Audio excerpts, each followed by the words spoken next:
official day 4. I'm feeling it. But we got a lot done yesterday. I made a bit of a mistake on the framing, so we're gonna have to redo it. But I wanted to do shorter screws anyway.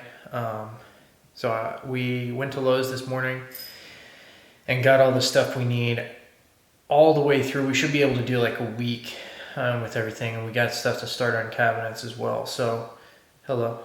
That's good. We got a lot of progress. Oh, thank you. Appreciate it. A lot of progress done so far. So, I'm really excited how quickly everything is coming together. We're gonna head down and start pulling stuff out of the van.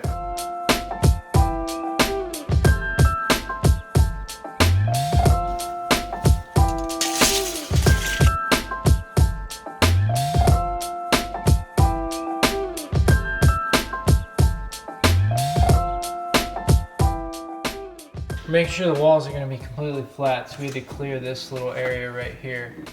That way we can put a piece of plywood flush basically against this and against all of these. So we're going to do some extra insulation back behind here and use this space, which we already actually have the insulation pieces. Right now our countersink drill broke, so we're doing ghetto countersink, which isn't really that ghetto. It's just taking 2 bits, one small, one big.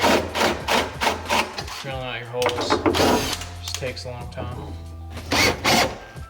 So the reason we're doing these, and we did them every 11 inches on this one, is that you have a beam now that runs all the way down that you can not only put your walls into, which we're gonna do 1/8 inch plywood, but you can also screw all your cabinets and stuff in later. And on cabinets, especially in a van like this on this curved edge, you're gonna want as many mounting points as possible for them. All right, so quick little update. Our wall studs are in. So from here, our plan is to go ahead and install the plywood walls, which are those here. And then we did a second layer of foam core insulation behind our studs. The dilemma here is that we need to be able to put nails through the top so that it's a very small point of impact, so you don't see a big hole with a screw. And the thing is, you can't put nails in the metal, so now we're creating wooden beams across the top as well. If we put nails through the ceiling, it would go straight through the roof of the van. So that's why we're gonna run these same wood beams across the ceiling to kind of work around that. And Seth just said, this is such a convoluted process, and I said, would it be a van build if it wasn't? It's always a convoluted process. Countersinking some holes in here so that we can then drill straight into those little metal spikes. How many bits have you broken today? 10. He's frustrated.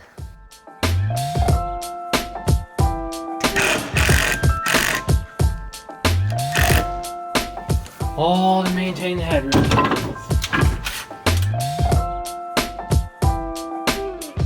So I just came up and tapped out a spot for our gray wire hose, which is this right here. So I drilled a hole right up in here.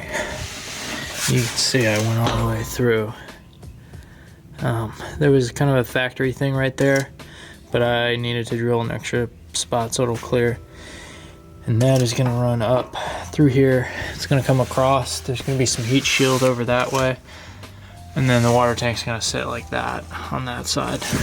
Gray water's gonna run right out of this thing right here. And that'll come up, sink level, and this will sit out far enough to clear that.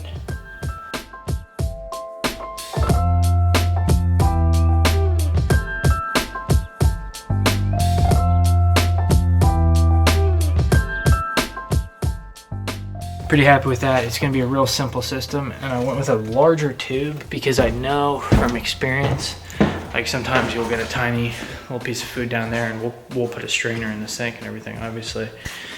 But you don't want that to get stuck in your fittings and tank your whole system.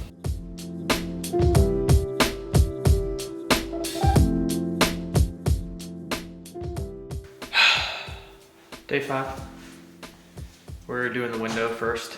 Beyond that, it's kind of up in the air. We got our ceilings, we got our floors, we got a bunch of stuff, but definitely window first. I gotta check if I have the foam stuff and Lewis and all that, and then from there we are gonna decide what the next thing is based on logistics of it all.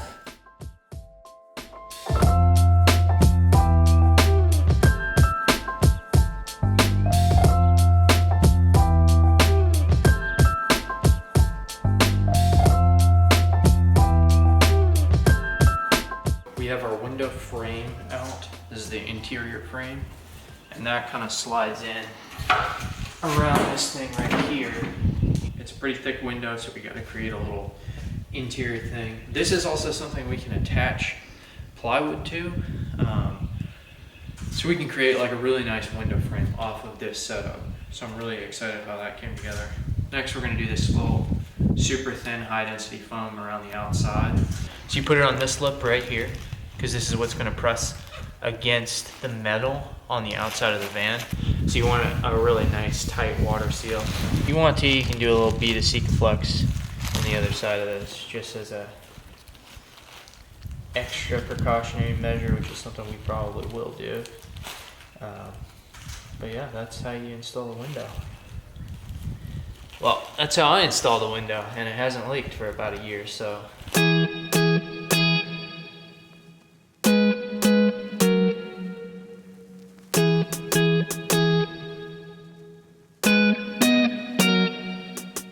So we outlined a smaller version of our window, and now we're about to punch holes through this outline so that we can see when we're outside where we need to cut.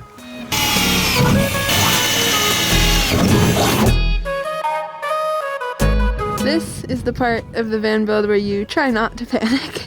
The roof vent was a piece of cake compared to this. Well, yeah, this one's more challenging than a lot of stuff because it's not a factory window, it's a camper window. So we're completely on our own when it comes to drilling the hole in the side. There's no factory outline for it. It's time to make the cut. Time to make the cut. Time we've all been waiting for.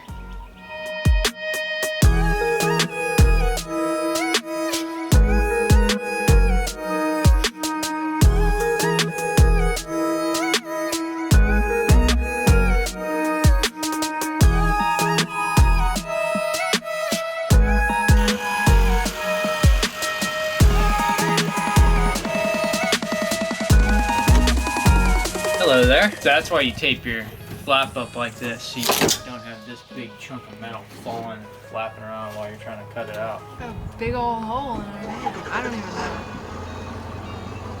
What did we do? We cut the hole and now we're going to test fit the window. Hopefully it's perfect.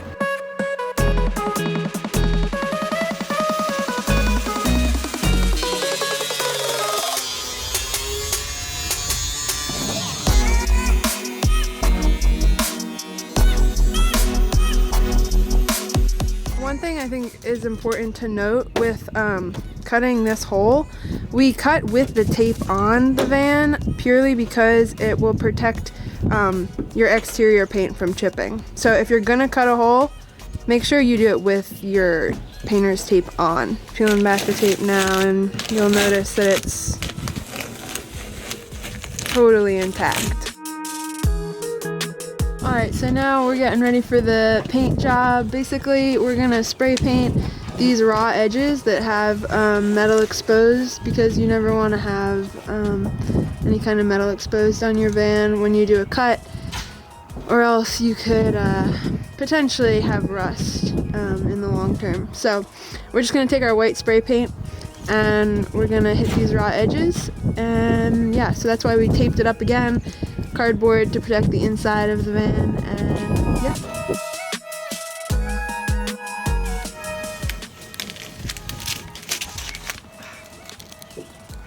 Can't do anything right. There's a little line right there. I mean, it's white, but it's a slightly different color, so. And we are definitely not painting this one, right? No, no, no.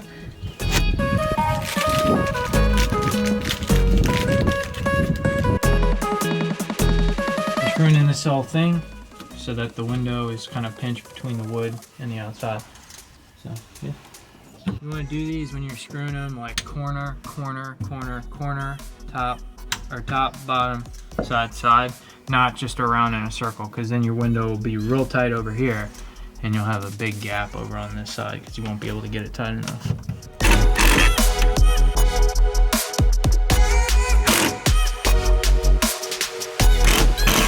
We used longer screws with a thinner thread, so this is a bigger thread, so it'll still hold in the hole that we created.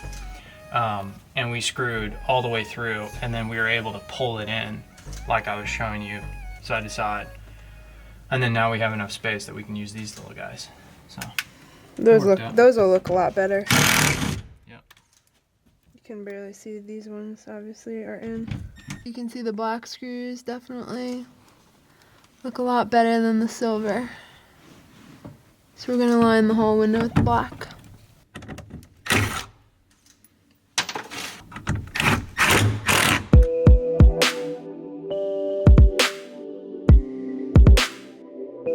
One of the reasons we went with this one was because the contouring was very natural to this type of van. Looks like it was meant to be there, baby. Fire up, Scarlett.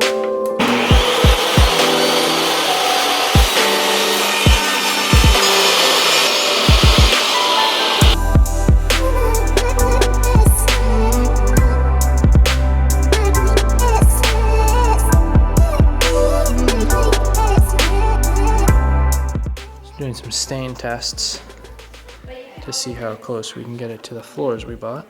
Scarlett's the stain master. These are strips that are going to run along the ceiling of the van.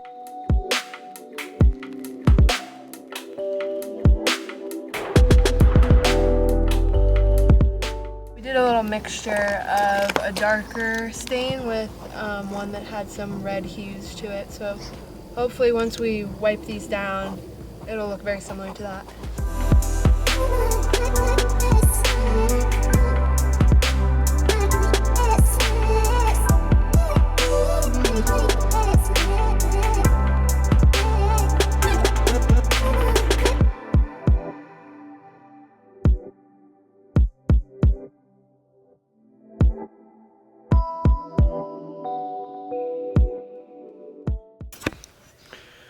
All right, a nice brisk day 6 here, and here's kind of what we got going on the van. We actually threw this headliner up last night, so there's no footage of that. We just like came out here and stapled it into the ceiling. And basically today what we're gonna do is cut all this down to size and fit it in there.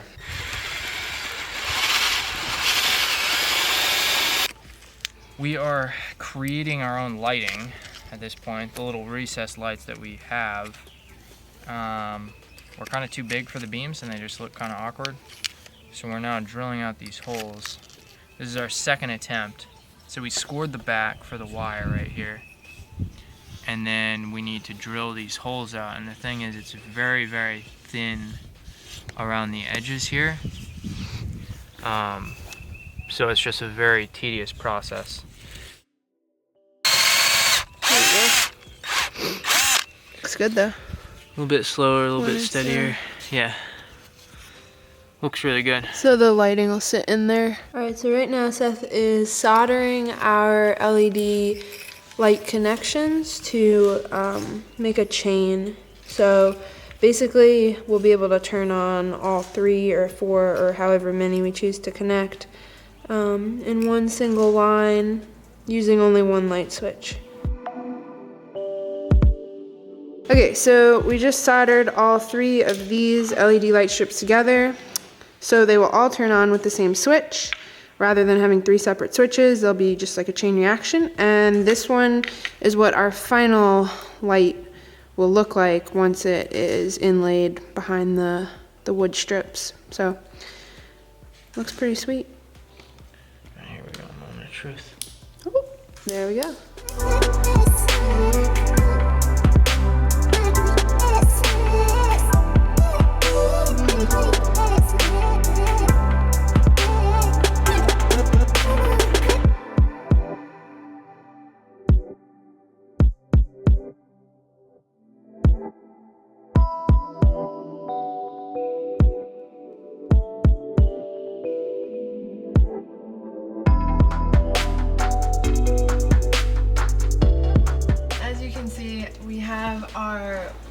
strips that are running the length of our ceiling installed.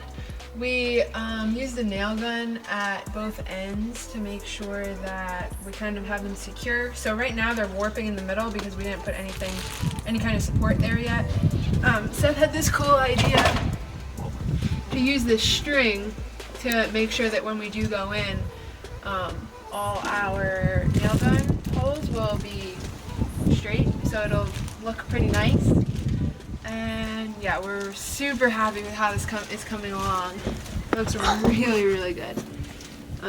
And like I said, we've only done both ends. We haven't even cleaned everything up in the middle, so super excited about this. It's been a bit of a slow day today. It was raining this morning. So we're cutting the templates out for the floors, or for the walls, sorry. The floor's already in. Because we don't have anything on the walls, what I do is take this cardboard stuff and cut that out around the wheel well. So this is the wheel well, and it's actually the exact length we need it to be to the back. And so when you trace it on, the wall will go on just like this. I'd like to get them all cut today, maybe sanded, and then we'll paint tomorrow. That's what's happening for now. We'll see how efficient we can get this done, but not too many cuts.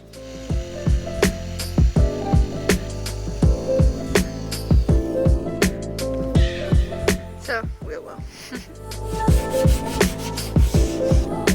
Lewis is chilling in the background.